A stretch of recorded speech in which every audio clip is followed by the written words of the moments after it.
Deməli, Laçın rayonunun Əhmədli kəndindən bütün izləyiciləri salamlayıram. Bu günləri gələ çıxmışıq Əhmədli kəndinə. 7 iyun 2026-cı ildir.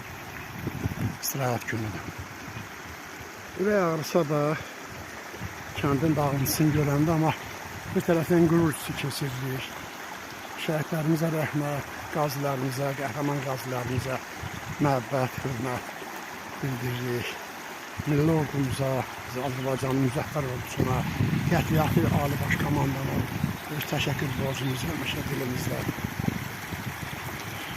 Buna ürək ağrısıdır ki, kənd belə gözəl bir kənd, abad bir kənd olub. Əhmədli kəndi öz ziyaları ilə fərqlənibdir. Ərazi cəhətdən kiçik olsa da, yəni ayağı ilə başı 1 kilometr olar, yağılmaz. Yeni az demə. Amma gör burada nə qədər alimlər, şairlər, belə böyük adamlar çıxır, böyük şəxsiyyətlər çıxır. Yenə də təskinliyimiz dediyim kimi torpağımızdandır. İnşallah kənd bərpa olunar. Mənim gənc dostum, gənclikdən dostum Namiq Ağayevi gözləyirəm. Onunla gəlib bütün Seyranır Ağa olub burada çox gözəl insanında köprünə salıb kəndin ayağında. Kəndin dediyim kimi böyük alimləri, ziyalıları olubdur. Məzarları buradadır, onları ziyarət edəcəyik.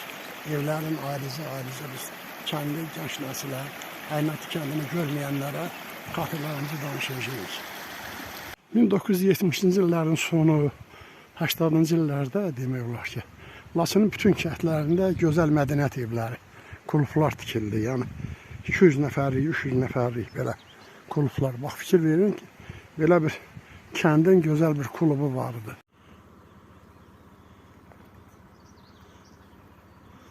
Bax, evlər Əhmədli kəndində divarları qalıb, görürsünüz.